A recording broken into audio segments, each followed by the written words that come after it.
consider what they have on offer, or they just make themselves available to be found by search engine crawlers. Unlike mass media's calling of collectives, publics, and nations into being, blogs don't unite bloggers and readers. To this extent, they're more like pencils than cinema. They remain specific in their multiplicity. Second, whereas mass media made crowds visible to themselves as a unity, providing the crowd with an imaginary collective body, networked communication and entertainment makes particularities visible to themselves as particularities. I can tweet my current location, update my friends on my current mood, check what's trending. With multiply convergent and turbulent media, I don't have to settle on any one direction or theme. I can live in the momentary. Not only do these multiple circulating impulses incite in me a kind of permanent indecision or postponement, a lack of commitment, what else is out there? But the fragmenting, networking thrust of drive turns my particular body, my very face, into a montage. A wrinkle here, a bump there, a nose too large, a nose too small. Fortunately, I can update my Facebook photo at any moment, and I can animate it and fix it. There is no us. There is no me, although I can Google myself to see if I'm true or not. Buck Morse argues that, quote, cinema creates an imagined space where a mass body exists that can exist nowhere else, end quote. My point is that blogs, standing in for the network information and entertainment modes of communicative capitalism, not only do not create such a space for a mass body, but dissolve any sense of it. They displace it, producing instead ever-accelerating circuits of images, impulses, fragments, and feelings. Blogs cannot be counted. They resist inclusion into sets or categories. And yes, cinema still exists. And sometimes it lets us feel momentarily like part of an us. Right? This is what the Academy Awards always push that, right, we're all in us, the whole world is watching every 80 million people all over, blah, blah, blah, where everyone feels like a great big whole in the movies. So yes, cinema still exists, and then I get to tweet about it. Actually, although usually I cry, that kind of big mass thing, because it's so kind of rare movement, but anyway. Blog mapping projects attempt to make multiple disparate blogs appear as a sphere, a collective, as points in a shared space. But the space the blog mapping projects project is actually the imaginary space of the researcher, not the blogger's presence to themselves as a collective. Third, the cinematic spectacles produced by Hollywood and the Soviet Union in the 1930s generally sought to affirm official culture and deny the grimmer aspects of economic and social life. In contrast, blogs persist in a setting of total mediality. Anything can be found, said, or seen on the internet. With publicity as the ideology of communicative capitalism, everything can be said. Nothing needs to be denied. Every aspect of contemporary life is reflected upon, criticized, mocked, and in the reflections, criticisms, and mockeries are themselves reflected upon, criticized, and mocked. Did we go too far? In this setting, nothing is unworthy of comment or commentary. Every aspect of the ordinary and everyday matters to someone for less than a minute. Blogs say that whatever happens to me matters in and of itself. And in this reflexive environment, even the fact that my posts are boring, that the arguments in my little segment of the blog archipelago have an intensity far beyond merit, that the escapades of celebrities captured by TMZ are trivial, even all these facts are known and discussed. Most of the time, the repetitive intensities of blog drama are inversions of politics, rapidly circulating differences and modulations that ensure that nothing changes. Now, sometimes the intensities accumulate. Markets boom and bust. Terrorist attack. The children's book becomes a global sensation. And then the circuits adjust and recalibrate, capturing the new again in the spheres of communicative capitalism. Fourth, just as the official myth of fulfillment through factory labor collapsed with the end of Stalinism, I mean, people didn't have to pretend anymore that it was true that they were going to be fulfilled in factory labor, although they still had to go work in the factory.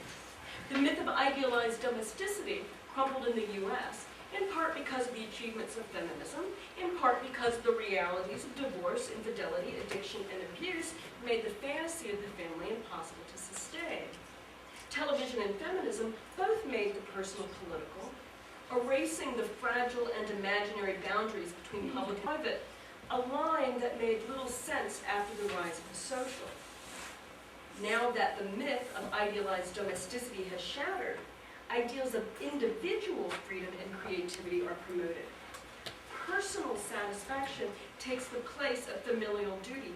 Differently put, family life now is supposed to be personally rewarding.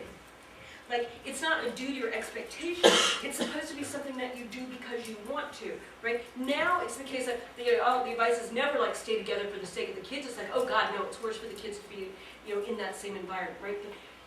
But family's supposed to be personally rewarding.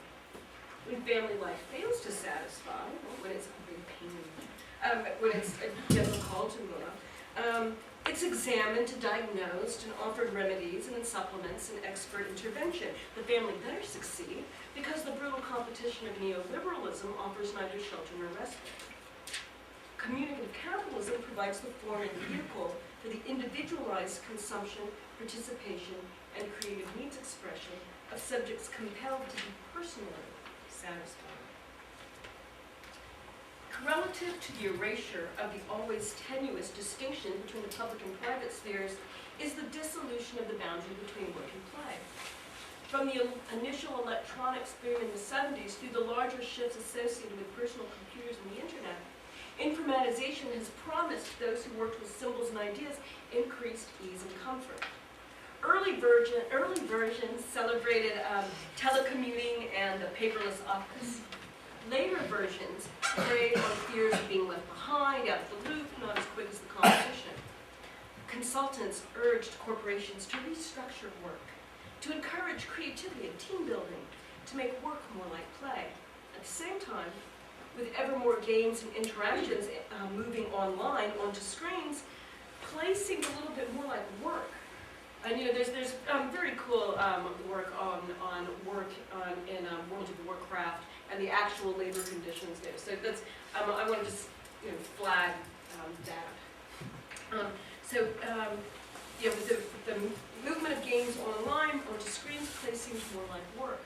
In the circuits of communicative capitalism, the repetitions of drive suggest work without work, in the form of work without pay, or work that is fun, and play without play, in the forms of play, for which one is paid, right? Like in World of Warcraft, the Chinese gold farmers. In the forms of work with play for which one is paid, and play for which one pays with enjoyment. This then is the setting wherein blogs are not escapes from the drudgery of part of one's life. They're not fantastic experiments in virtual reality. Rather, blogs instead extend out from, amplify, and reflect whatever aspects of whatever life.